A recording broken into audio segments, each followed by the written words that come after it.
প্রতি বছর লাখো মুসলিম মক্কার পথে যাত্রা করেন। সাদা ইহরাম, কাবা প্রদক্ষিণ আর লাব্বাইক ধ্বনিতে মুখরিত চারপাশ। কিন্তু গাজার হাজারো মানুষের জন্য সেই পবিত্র যাত্রা এখন শুধু মোবাইলের পর্দায় দেখা একটি স্বপ্ন। আল জাজিরার তথ্যসূত্র ধরে আজকের এই আয়োজনে আমরা দেখার চেষ্টা করব কিভাবে দীর্ঘ যুদ্ধ এবং এক অন্তহীন অবরোধ হাজারো মানুষের জীবনের সবচেয়ে বড় এই স্বপ্নটিকে থামিয়ে দিয়েছে। টানা ৩টি বছর গাজার বাসিন্দাদের জন্য হজ এখন আর শুধু একটি ধর্মীয় কর্তব্যের মাঝে সীমাবদ্ধ নেই, বরং এটি পরিণত হয়েছে হারিয়ে যাওয়া এক স্বপ্নের প্রতীকে। অবরুদ্ধ এক জীবন আর অবিরাম সংঘাতের কারণে এই যাত্রা এখন তাদের কাছে আক্ষরিক অর্থেই অসম্ভব। এই পুরো সংকটের সবচেয়ে কষ্টের দিকটি হল একটি ভেঙে যাওয়া স্বপ্ন।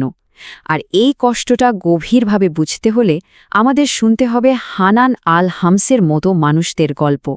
৬৫ বছর বয়সী এক বৃদ্ধা হানান আল হামস দশকের পর দশক অপেক্ষার পর অবশেষে ২০২৪ সালে তিনি হজের জন্য নির্বাচিত হয়েছিলেন। কিন্তু আজ উত্তর গাজার ধ্বংসস্তূপের ওপর তৈরি করা একটি ছোট্ট জীর্ণ তাঁবুতে বসে হানান বলছেন, আমি আমার ছেলেকে হারিয়েছি, আমার বাড়ি ধ্বংস হয়ে গেছে, আর এখন আমি সে পবিত্র যাত্রা থেকেও বঞ্চিত যার জন্য আমি সারা জীবন অপেক্ষা করেছি।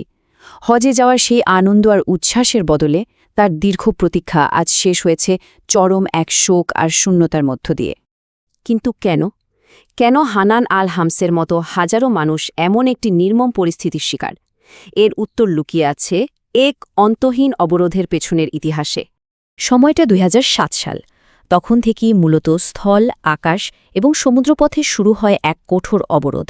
আর আজকের বর্তমান বাস্তবতার দিকে তাকালে আমরা দেখি রাফা ক্রসিং, যা ছিল বাইরের বিশ্বের সাথে গাজার যোগাযোগের একমাত্র পথ, সেটি এখন পুরোপুরি বন্ধ। মানে শুধু হজের জন্যই যে তারা বের হতে পারছেন না তা নয়, চিকিৎসা, পড়াশোনা বা জীবন বাঁচানোর তাগিদে একটু বাইরে বের হওয়াও এখন তাদের জন্য সম্পূর্ণ অসম্ভব, যেন পুরো একটা জনপদ একটা খাঁচায় বন্দী। আর ঠিক এখানে দেখা যায় সবচেয়ে গভীর কষ্ট। একটু কল্পনা করুন তো দৃশ্যটা। হজের মৌসুম শুরু হয়েছে, মক্কায় লাখো মানুষ কাবা শরীফ তওয়াফ করছেন, আর এদিকে গাজার একটি অন্ধকার দমবন্ধ করা তাঁবুর ভেতরে বসে আছেন আদনান আবুফুল এবং তার স্ত্রী।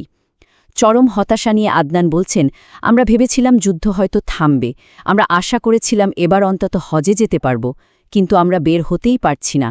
একটি ছোট ভাঙা মোবাইল ফোনের স্ক্রিনে তারা কাবা শরীফ লাইভ দেখছেন, আর নীরবে তাদের দু চোখ বেয়ে পড়ছে পানি। এই কান্না শুধু আদনানের একার নয়। আমরা যদি একটু বড় পরিসরে দেখি তাহলে বুঝতে পারব এই মানবিক বিপর্যয়ের আসল গভীরতা। গাজার ধর্মবিষয়ক মন্ত্রণালয়ের তথ্য অনুযায়ী সংখ্যাটা ১০,০০০-এরও বেশি। গত ৩টি বছরে ১০,০০০-এরও বেশি মানুষ তাদের জীবনের অন্যতম প্রধান ধর্মীয় কর্তব্য পালন করতে গিয়ে বাধা পেয়েছেন।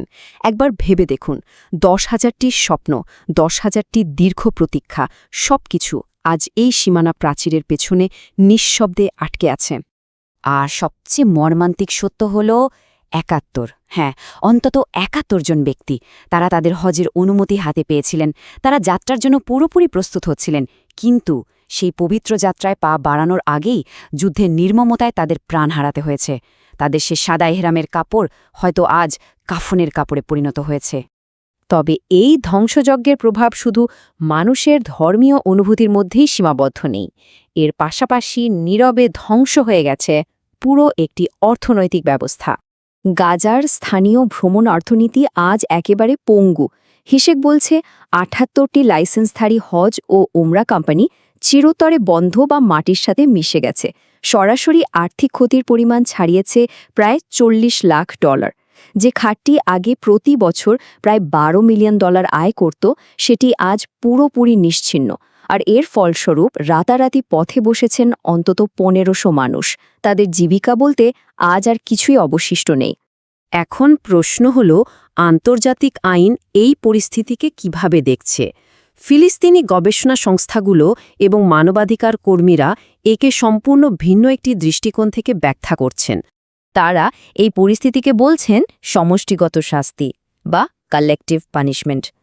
হাজার হাজার মানুষকে তাদের ধর্মীয় ইবাদত থেকে, তাদের সারা জীবনের সঞ্চিত স্বপ্ন থেকে বঞ্চিত করাকে শুধু কোনো সংঘাতের পার্শ্বপ্রতিক্রিয়া বলে চালিয়ে দেওয়া যায় না।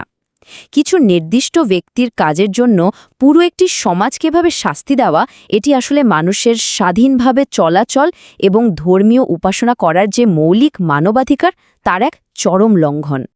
গাজার এই জীর্ণ অন্ধকার তাঁবুগুলো থেকে কি কখনো আবার সেই লাব্বাইক ধ্বনি শোনা যাবে? একটু ভাবুন তো, হজ তো মূলত আত্মার একটি যাত্রা, কিন্তু সেই আত্মাগুলোই আজ কংক্রিটের ধ্বংসস্তূপ আর কাঁটাতারের পেছনে আটকা পড়ে আছে।